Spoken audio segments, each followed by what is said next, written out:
బదిలీలు, పారిశ్రామిక రాజకీయ రంగం వారి విదేశీ పర్యటనలు వాయిదా పడతాయి. సినీ, టీవీ కళాకారులకు అవకాశాలు తప్పిపోయే సూచనలు.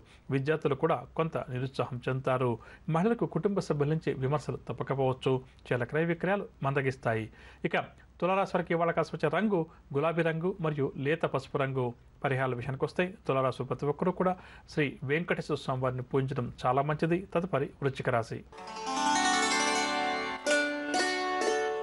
వృశ్చిక రాశి వారికి ప్రముఖుల నుంచి ఆహ్వానాలు అందుతాయి. పనులన్నీ కూడా చకచక సాగుతాయి. ఇంటిలో శుభకార్యాలు కూడా నిర్వహిస్తారు. అనుకున్న ఆదాయం కూడా వీరికి సమకూరుతుంది. సంగీత సాహిత్య విషయాలపై ఆసక్తి చూపుతారు. విలువైన వస్తువులు కూడా సేకరిస్తారు. వ్యాపార వర్గాల వారికి వ్యాపారంలో మంచి లాభాలు చేతికంతాయి. ఉద్యోగుల వారు సంతోషకరమైన సమాచారాన్ని అందుకుంటారు. రాజకీయ వైద్య రంగాల వారి కృషి ఫలిస్తుంది. విద్యార్థులు కూడా మంచి మార్కులు సాధిస్తారు. మహిళలకు ఆస్తి లాభ సూచనలు, షేర్ల క్రయ విక్రయాలు లాభిస్తాయి. ఇక వృశ్చిక రాశి వారికి ఇవాళ కలిసి వచ్చే రంగు తెలుపు రంగు మరియు లేత పసుపు రంగు. పరిహారాల విషయానికి వస్తే వృశ్చిక రాశి వారు ప్రతి ఒక్కరు కూడా గణేశాష్టకాన్ని పఠించడం చాలా మంచిది. తదుపరి ధనురాశి. ధనురాశి వారు దూర ప్రాంతాల నుంచి కీలక సమాచారాన్ని అందుకుంటారు. ధనురాశి వారి ఆర్థిక పరిస్థితి కూడా మెరుగుపడుతుంది. కాంట్రాక్ట్ రంగం వారు కొత్త కాంట్రాక్టులు చేపడతారు. అనుకోని ప్రయాణాలు కూడా ఈరోజు ఈ రాశి వారికి ఉంటాయి. కొత్త వాహనాలు కూడా కొనుగోలు చేస్తారు. ఆభరణాలు కూడా కొనుగోలు చేస్తారు. వ్యాపార వర్గాల వారికి వ్యాపారాలు చక్కగా లాభిస్తాయి. పెట్టుబడులు కూడా సమయానికి చేతికంతాయి. ఉద్యోగ వర్గాల వారికి ఉద్యోగాల్లో ఎదురయ్యే చిక్కులు అధిగమిస్తారు. రాజకీయ వర్గాల వారికి పదవులు దక్కే అవకాశం ఉంది. సినీ, టీవీ కళాకారులకు మానసిక ప్రశాంతత చేకూరుతుంది. విద్యార్థులకు సాంకేతికపరమైన విద్యా అవకాశాల్లో ప్రవేశం లభిస్తుంది. మహిళలకు భూ ధనలాభ సూచనలు, షేర్ల క్రయ విక్రయాలు లాభిస్తాయి. ఇక ధనురాశి వారికి ఇవాళ కలిసి వచ్చే రంగు తెలుపు రంగు మరియు లేత ఆకుపచ్చ. పరిహారాల విషయానికి వస్తే ధనురాశి వారు ప్రతి ఒక్కరు కూడా శివారాధన చేయడం చాలా మంచిది. తదుపరి మకర రాశి. మకర రాశి వారు ప్రయాణాలు ఆకస్మికంగా చేసిన సందర్భాలు ఎదురవుతాయి. పనుల్లో అనుకోని అవాంతరాలు, బంధువులతోటి విభేదాలు కూడా ఏర్పడతాయి. ఆలోచనలేవి కూడా స్థిరంగా ఉండవు. అనారోగ్య సమస్యల వల్ల కొంతవరకు ఈరోజు వీరికి పరిస్థితి ఇబ్బందికరంగా ఉంటుంది. నిరుద్యోగుల కృషి కూడా ఫలించదు. స్నేహితులతోటి కొన్ని విషయాల్లో తీవ్రంగా విభేదిస్తారు. వ్యాపార వర్గాల వారికి వ్యాపారాలు నిరాశజనకంగా సాగుతాయి. ఉద్యోగ వర్గాల వారికి ఉద్యోగాల్లో కొన్ని మార్పులు చేర్పులు. రాజకీయ వైద్య రంగాల వారి విదేశీ పర్యటనలు చివరి క్షణంలో వాయిదా పడతాయి. సినీ కళాకారులకు ఒడిదుడుకులు అధికమవుతాయి. విద్యార్థులు అనుకున్న దానికి భిన్నమైనటువంటి ర్యాంకులు సాధిస్తారు. మహిళలకు కుటుంబ సమస్యలు మరింత అధికమవుతాయి. షేర్ల క్రయ విక్రయాల్లో ఆశించిన లాభాలు కష్టమని చెప్పవచ్చు. ఇక మకర రాశి వారికి వాళ్ళ కలిసి వచ్చే రంగు తెలుపు రంగు మరియు గులాబీ రంగు. పరిహారాల విషయానికి వస్తే మకర రాశి వారి ప్రతి ఒక్కరు కూడా ఈరోజు గాయత్రి మంత్రాన్ని పఠించడం చాలా మంచిది. తదుపరి కుంభరాశి.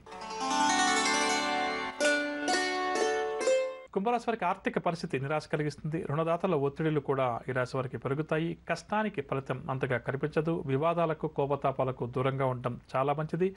సేవ, ధార్మిక కార్యక్రమాల్లో చురుగ్గా పాల్గొంటారు. నిర్ణయాల్లో తొందరపడరాదు. వాహనాలు నడిపే విషయంలో కూడా ఈ రాశి వారు జాగ్రత్త వహించాలి. ఆరోగ్య విషయానికి వస్తే నేత్ర, చర్మ సంబంధిత రుగ్మతల వల్ల కొంతవరకు ఇబ్బందికరంగా ఉంటుంది. వ్యాపార వర్గాల వారికి వ్యాపారాలు నత్తనకన సాగుతాయి. ఉద్యోగ వర్గాల వారు అదనపు పని భారంతో సతమతమవుతారు. పారిశ్రామిక రాజకీయ వర్గాల వారికి గందరగోళంగా ఉంటుంది. సినీ, టీవీ కళాకారులకు కొన్ని అవకాశాలు దూరమవుతాయి. విద్యార్థులు మరింత కష్టపడితే కానీ ఆశించిన ఫలితాలు అందుకోలేరు. మహిళలకు కుటుంబ చికాకులు అధికమవుతాయి. షేర్ల క్రయ విక్రయాల్లో ఆశించిన లాభాలు కష్టమని చెప్పవచ్చు. కుంభరాశి వారికి వాళ్ళ కలిసి వచ్చే రంగు గులాబీ రంగు మరియు పసుపు రంగు. పరిహారాల విషయానికి వస్తే కుంభరాశి వారు ప్రతి ఒక్కరూ కూడా శ్రీ రాఘవేంద్ర స్వామి వారిని పూజించడం ఈరోజు చాలా మంచిది. తదుపరి మీనరాశి. మీనరాశి వారికి పరిచయాలు పెరుగుతాయి. కొన్ని వివాదాల నుంచి కూడా బయటపడతారు. వీరి ఆశయాలన్నీ కూడా నెరవేరుతాయి. ఆదాయం మరింతగా పెరుగుతుంది. గృహ నిర్మాణ యత్నాలు ఎవరైతే చేస్తున్నారో అవన్నీ కూడా ఫలిస్తాయి. దూరపు బంధువులతోటి కూడా ఈ రాశి వారు ఆనందంగా గడుపుతారు. ఉద్యోగ వర్గాల వారు ఇంక్రిమెంట్కి సంబంధించిన సమాచారాన్ని అందుకుంటారు. వ్యాపార వర్గాల వారికి వ్యాపారంలో కొత్త పెట్టుబడులు చేతికంతాయి. పారిశ్రామిక రాజకీయ వర్గాల వారి వ్యవహారాలన్నీ కూడా అనుకూలిస్తాయి. సినీ, టీవీ కళాకారులకు కొంత అనుకూలమైన వాతావరణం నెలకొంటుంది. విద్యార్థులకు విద్యా అవకాశాలు మరింతగా పెరుగుతాయి. మహిళలకు ఆస్తి లాభ సూచనలు, షేర్ల క్రయ విక్రయాలు లాభిస్తాయి. మీన రాశి వారికి ఇవాళ కలిసి వచ్చే రంగు లేత ఎరుపు రంగు మరియు కాఫీ రంగు. పరిహారాల విషయానికి వస్తే మీన రాశి వారు ప్రతి ఒక్కరు కూడా శ్రీరామ రక్షా స్తోత్రాన్ని పఠించడం ఈరోజు చాలా మంచిది. విన్నరగా నవగ్రహ సంచారాన్ని అనుసరించి ద్వాదశ రాశుల వారికి ఈరోజు గ్రహస్థితి ఏ విధంగా ఉంది, వీరు ఎటువంటి పరిహారాలు పాటించాలి అన్న అంశం. ఇక ఇప్పుడు మనం ఈరోజు ఎవరైతే ముఖ్యమైన వ్యవహారాలు ప్రారంభం చేయాలి లేదా కీలక నిర్ణయాలు తీసుకోవాలి అని చెప్పనుకుంటున్నారో వారు ఏ భగవంతుని పూజిస్తే వారి విజయావకాశాలు మెరుగుపడుతుంది అన్న అంశాన్ని తెలుసుకుందాం.